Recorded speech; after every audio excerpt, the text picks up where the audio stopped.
मुक्की नहीं मारी, आधा देश मार दिया था। ये बांग्लादेश और पाकिस्तान कट्टा है, ये दिल फिर दोबारा जुड़ गया। ये देखे, ये जुड़ गया दिल, ये जुड़ गया दिल बांग्लादेश और पाकिस्तान। कैसी बातें करते हैं आप?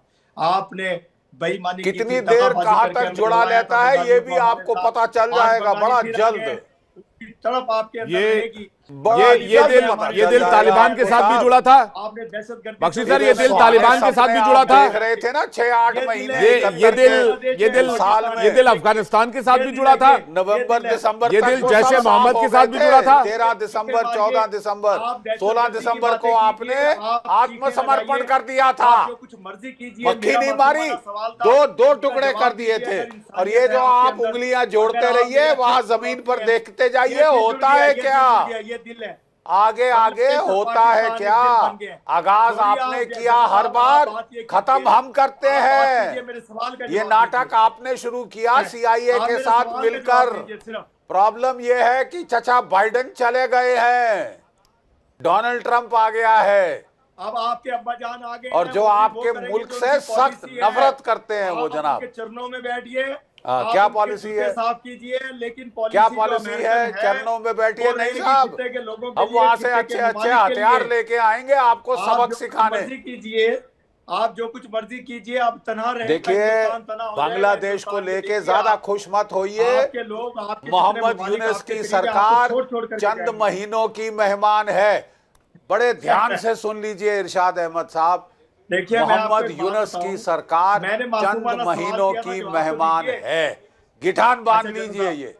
अच्छा, आप दहशतगर्दी से पीछे हटिए, दहशतगर्द गिठान बांध लीजिए। मैं आपको बता रहा हूँ आगे आगे होने क्या वाला। सिफारती आदाब की बात कीजिए, सिफारती आदाब की बात कीजिए, मासूमाना सवाल का जवाब दीजिए, ना कि मेरे मुल्क पे हमला कीजिए। ठीक है भाई, शुरू आप करते हैं बार बार, हम किसी पे हमला नहीं करते हैं। ये आप लोगों का शुरू किया होता है बार बार और खत्म करते। कर्नल शैलेंद्र कुछ कहना चाह रहे हैं, इस हालात पे जिस पे आप जा रहे हैं। कर्नल शैलेंद्र कुछ कहना चाह रहे हैं, कर्नल साहब जल्दी से। कर्नल शैलेंद्र सर, मुझे सिर्फ 10 सेकंड, क्योंकि बड़ा अच्छा लगा मुझे इरशाद साहब ने बोला सिर्फ सवालों के जवाब दीजिए। पहले तो सवाल का जवाब सबसे बढ़िया ये है कि इजाज साहब ने कहा कि इरशाद साहब ने गलत स्टेटमेंट दी है, उनको इस तरह की स्टेटमेंट नहीं देनी चाहिए थी। मैं बिल्कुल इस बात को सपोर्ट करता हूं कि कोई गलती से अगर कुछ बोल गया है उसके लिए माफी मांगी जा सकती है, कोई इसमें बुराई नहीं है। बट जहां तक एजाज साहब का कहना है जाधव का case, well let me tell you one thing, Jadhav को तो आपने फांसी दी हुई है, ये क्यों नहीं पा रहे? डर किस बात का है, क्यों नहीं कर पा रहे? आपके पार्लियामेंट में स्टेटमेंट आया था, ये मैंने नहीं दिया। अब ये मत बोल देना कि पार्लियामेंट में झूठ बोला जाता है। क्या बोला उन्होंने कि अभिनंदन से रिलेटेड अभी 3 बंदों ने जब ये बात करी गई तो बाजवा, वो जो आर्मी चीफ थे, उनके पैर कांप रहे थे। आप समझ, ये आपके लोगों ने स्टेटमेंट दी है। आप में से किसी ने कहा कि इरशाद साहब ने अपने आप को करेक्ट किया कि नहीं जी वो दहशतगर्दी में सुनवा देता हूं, पीछे आपको बोले वो बयान रेडी करके भाई आपके यहाँ तो दहशतगर्द है ही नहीं, ये तो आपका क्लेम है, आपका तो खुशहाल देश है, तो दहशतगर्द कहां से आ जाएंगे? आपकी तो आर्मी दहशतगर्द है। जहां तक बांग्लादेश का सवाल है, आपके पास एक बहुत बढ़िया एग्जांपल दे देता हूं। आपने अफगानिस्तान में भी आईएसआई को बोला था कि सब कुछ वो ठीक कर देगी और आईएसआई एक गवर्नमेंट बनाएगी जो पपेट गवर्नमेंट होगी। आपने देख लिया आपके साथ क्या हाल हुआ। मत चिंता करिए, पूरी दुनिया रियलाइज कर रही है कि दहशतगर्द देश आतंकिस्तान कहाँ है, ये सभी को पता है। और जहां तक बात आ रही है कि अब्बा जान वाली, ये बढ़िया बात हो गई। यूएस की गोद में आप जब 70 साल खेले तो वो अब्बा जान नहीं था। आजकल उसने आपके किक मारकर बाहर निकाल दिया, आपको टेररिस्ट डिक्लेयर कर दिया, तो अब वो अब्बा जान हमारा हो गया। वो वेरी नाइस, हमारे साथ उनके रिलेशन बराबरी के हैं, इमर्जिंग के हैं, भिखमंगाई के नहीं है, जिसके ऊपर आपने 70 साल गुजारे हैं। मानिए मेरी बात, हमें कोई प्रॉब्लम नहीं है आपके पॉलिटिशियंस की पे बढ़ जाए, जरूर बढ़ाइए, लोगों का भी देखिए, आवाम का भी देखिए। आप सिर्फ टेररिज्म और अपनी आईएसआई और आर्मी को कंट्रोल कर लें खर्चों में, आपके 100 खून माफ हो जाएंगे, आप दुनिया के अच्छे देशों में काउंट होना शुरू हो जाएंगे। बट प्रॉब्लम यह है कि आपने आंखें बंद कर रखी है और आप बोलते हो कि शर्त तो मैं जब हारूंगा, जब मैं मानूंगा कि मैं हारा हुआ हूं। अरे भाई मत आप ये टॉपिक बार बार लेकर आइए, कि आप कहाँ हारे हैं या कहाँ नहीं जीते। आप जीते ही नहीं है कभी कहीं, इंसानियत से हारे हैं आप अपने यहाँ पॉलिटिकली हारे हैं, आप अपने यहाँ किसी पड़ोसी देश के ऊपर दादागिरी करने की कोशिश पर। एजाज अहमद कुछ कहना चाह रहे हैं, एजाज अहमद को सुन लेते हैं। एजाज अहमद, एजाज अहमद जी, क्या ये सही है कि भाई आपके ऊपर इतना कर्ज है, 62-67 मिलियन डॉलर का कर्ज है, और ऐसे समय में वहां के नेताओं को अपनी तनख्वाह में इजाफा करना चाहिए, न कि जो देश के मेन प्रॉब्लम्स हैं, तहरीक तालिबान पाकिस्तान है, बढ़ते आतंकी हमले हैं, बलूच लिबरेशन आर्मी है, तालिबान दावा कर रहा है हम डूरंड लाइन को नहीं मानते हैं, अटक तक का इलाका हमारा है। आपके नेता जो हैं वो जेब गर्म करने में लगे हैं, जेबें भरने में लगे हुए हैं। क्या ये राइट टाइम है?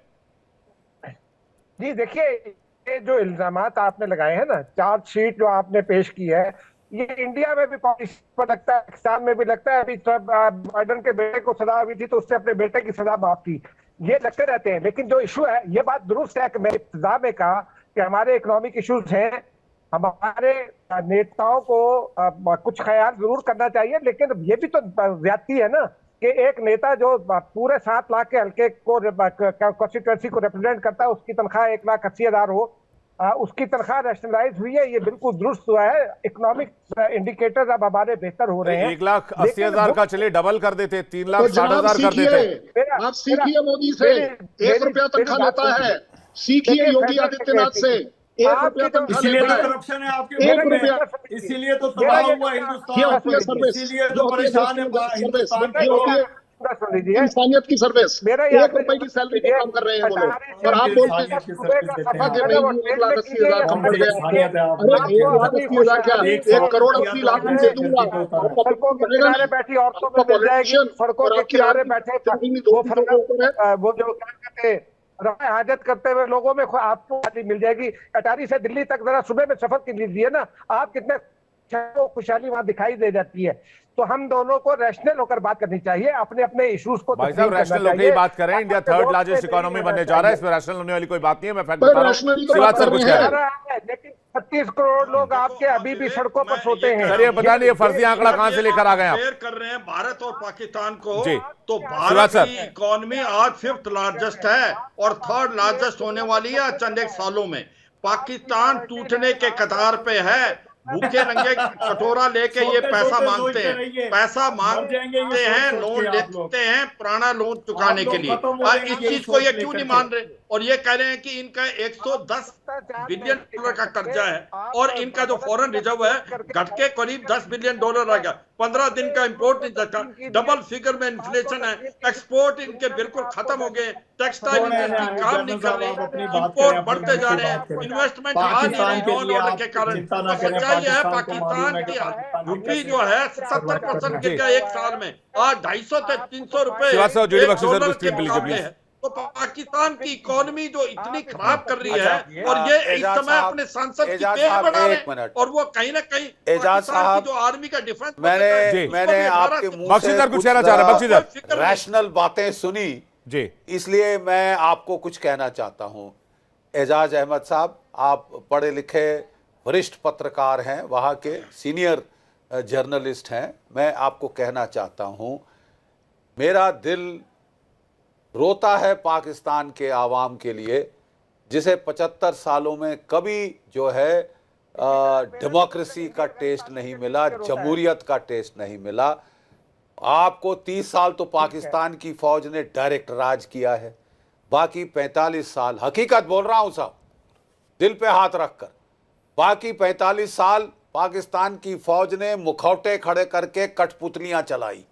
अफसोस यह है कि आज तक पाकिस्तान के आवाम को जो है जमहूरियत जो है उनको नसीब नहीं हुई, उनको जमहूरियत नसीब नहीं हुई। एजाज अहमद कुछ पूछना चाह रहे हैं आपसे, एजाज अहमद कुछ पूछना चाह रहे हैं। इमरान खान साहब ने हिम्मत दिखाई थी और हिला दिया था पाकिस्तान की फौज को। प्लीज हाँ जी बोलिए। क्या कोई बड़े से बड़ा इंडियन जर्नलिस्ट, कोई बड़े से बड़ा इंडियन जर्नलिस्ट उस टर्म में, उस टोन में इंडियन आर्मी को वो सवालात कर सकता है, रॉ के किरदार पर क्वेश्चनिंग कर सकता है? जो कुछ आपने कनाडा में किया, जो कुछ फाइव आइज ने आपके बारे में कहा, आपके यहाँ मैंने कोई स्टोरी ऐसी नहीं देखी।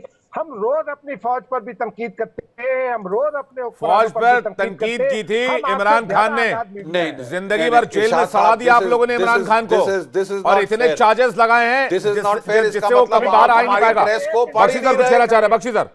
आप मुझे एक नहीं इरशाद साहब, नहीं जनरल की करप्शन पर हो जी। बख्शी सर जल्दी से इसका आंसर कीजिएगा। Exactly Bakshi sir. नहीं एजाज साहब, आई एम वेरी सॉरी, इसका मतलब आप हमारी अखबारें पढ़ते ही नहीं है। जिस तरह से हमारी प्रेस अटैक करती है हमारी फौज को, हमारे चीफ को, ठीक है, और गाली गलौज तक आ जाते हैं लोग, ठीक है साहब, कि वो यहाँ कोई डरता नहीं है, यहाँ फ्री प्रेस है, यहाँ फ्री प्रेस है। आप जरा कोई एक मुझे वारदात दिखाइए जहाँ आपके आर्मी चीफ को किसी ने कुछ कहा हो, गाली दी हो। इमरान खान साहब ने बोला तो वो बेचारे जेल की सलाखों के पीछे है।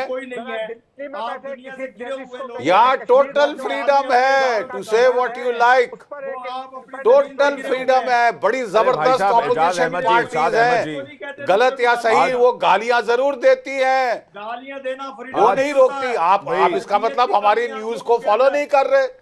नहीं, और दूसरी बात सर ये कि भाई इंडियन आर्मी कोई पाकिस्तानी आर्मी थोड़ी है, कोई दुकानदारी वाली आर्मी थोड़ी है। ये हार्ड अर्न जो रेस्पेक्ट इन्होंने कमाया है, उस रेस्पेक्ट की वजह से इनको इज्जत मिलती है, और न सिर्फ भारत में मिलती है बल्कि पूरी दुनिया में मिलती है। भाई आपके जनरल भी कांपते हैं इंडियन आर्मी के नाम से, ये कोई पाकिस्तानी आर्मी थोड़ी है कि भाई दुकानदारी चला रहे हैं, स्पा चला रहे हैं, सलून चला रहे हैं, मसाज पार्लर चला रहे हैं। ये कोई पाकिस्तानी आर्मी थोड़ी है, पहली बात। दूसरी बात एजाज, एक एक करके सुनिए ना। अरे भाई साहब आप लोग सुनते नहीं, दिक्कत है। इरशाद अहमद और एजाज अहमद जी, आपने कहा कि भाई रैशनल होकर बात कीजिए, डेटा पर बात कीजिए। भारत की जो इकोनॉमी है वो 5th लार्जेस्ट इकोनॉमी है, लगभग $3.5 ट्रिलियन की इकोनॉमी है। लेकिन अगर मैं इस लिस्ट में मैं पाकिस्तान को सर्च कर रहा था, तो पाकिस्तान सर्च करते करते स्क्रॉल करते करते 11, 12, 13, 14, 15, 16, 17, 18, 19, 20, 21, 22, 23, 24, 25, 26, 27, वियतनाम भी पार हो गया, फिलीपींस भी पार हो गया, इसके बाद 38, 39, 40 ईरान भी पार हो गया, 40, 41 में पाकिस्तान है, 41वें नंबर पर पाकिस्तान है। एजाज अहमद, आपकी इकोनॉमी 41वें नंबर पर है वर्ल्ड ऑर्डर में, और आप कहते हैं कि भाई नेता बहुत मेहनत करते हैं इसलिए नेताओं की सैलरी 5,40,000 रुपए कर दी गई है। आप डेटा पर बात करते हैं, मैं आपको डेटा पर जवाब दे रहा हूं। 41वें नंबर की इकोनॉमी, अगर आपने टेररिज्म में पैसा इन्वेस्ट नहीं किया होता, मुल्क को बनाया होता, तो शायद आज आपकी इकोनॉमी टॉप 10 में होती, मैं मानकर चल सकता हूं। और आपके बाद जो मुल्क बांग्लादेश आजाद हुआ 1971 में, उसकी इकोनॉमी जो है 34वें नंबर पर है, आपसे 7 पायदान ऊपर है। तकलीफ आपको इस बात की है कि बांग्लादेश तरक्की कैसे कर रहा है, बांग्लादेश की करेंसी भी आपसे मजबूत है। कर्नल शैलेंद्र सर कुछ कहना चाह रहे हैं, उसका सिवा सर मैं आपके पास आ रहा हूं। शैलेंद्र सर एक एक करके प्लीज, एक एक करके। मेरा जवाब सुन लीजिए। एजाज साहब, अरे एजाज साहब सुन लीजिए। ठीक है, एजाज साहब से जवाब लेते हैं। एजाज साहब और कर्नल साहब को स्क्रीन पर रखिए। एजाज साहब आप 10 सेकंड में जवाब दीजिए, क्योंकि वाइंड अप का भी वक्त हो रहा है। उसके बाद कर्नल साहब, एजाज साहब का जवाब क्या है इस पर? मैं ये कह रहा हूं कि आप अपनी रॉ को रोक लीजिए, वो ब्लॉट लिबरेशन आर्मी को फंड ना करे, वो टीटीपी और टीटीए को फंड ना करे, हमारी इकोनॉमी बेहतर हो जाएगी, ग्रो कर जाएगी। बिल्कुल बिल्कुल, मैं लपेट रहा हूं। एजाज साहब इजाजत देंगे? अब आप इजाजत देंगे? जी कर्नल साहब जल्दी से, टाइम नहीं सर। ये आपका गिल्टी कॉन्शियसनेस, अगर आप 1 सेकंड सुन लीजिए। अब तो मैंने तो सुन लिया, आपने बोला 10 सेकंड दीजिए, मेरा भी जवाब सुन लीजिए। आप डाटा की बात कर रहे हैं, आप डाटा की बात कर रहे हैं। सबसे बड़ी बात है कि 2 दिन पहले यूएस के एम्बेसडर ने यूनाइटेड नेशन में क्या कहा है, क्योंकि आपके यहां दहशतगर्दी नहीं होती है, उन्होंने कहा है टॉप मोस्ट रिक्रूटमेंट ISIS खोरसान की आपके यहां पर हो रही है। पहली बात, जितने भी इंटरनेशनल प्लॉटिंग्स हो रही हैं टेररिस्ट से रिलेटेड, वो सक्सेसफुली पाकिस्तान से एमिनेट करती है। उसके अलावा मैंने नहीं कहा, आपके यहां बोला गया कि आपके यहाँ उसामा कहाँ मिला, वो तो पाकिस्तान में मिला ही नहीं, वो तो इंडिया में मिला, क्योंकि आपके यहाँ तो खुशहाली है, दहशतगर्दी तो हमारे यहाँ है। हफीज कहाँ है, वो मेरी गोदी में बैठा हुआ है, क्योंकि हमारे यहाँ पर दहशतगर्दी है। मसूद कहाँ है, ये मैं नहीं बोल रहा, दुनिया के टॉप। अरे भाई रॉ फंड करता है नहीं करता, पहले साबित तो कीजिए। उठा के रॉ फंड करता है, रॉ फंड करता है, रॉ फंड करता है। रॉ कहाँ फंड करता है, किसको फंड करता है, आप साबित करके दिखाइए। आप डोजियर दीजिए, आप दीजिए प्रूफ। हमने तो 1000 बार 1 लाख बार आपको डोजियर दिया है कि आप आतंकवाद फैलाते हैं। ओसामा बिन लादेन को अमेरिका आपके यहाँ से निकाल कर ले गया और कुत्ते की तरह मारा। शिवाज सर कुछ कहना चाह रहे हैं, शिवाज सर जल्दी से। शिवाज सर। विवेक मैं ये कहूंगा जी,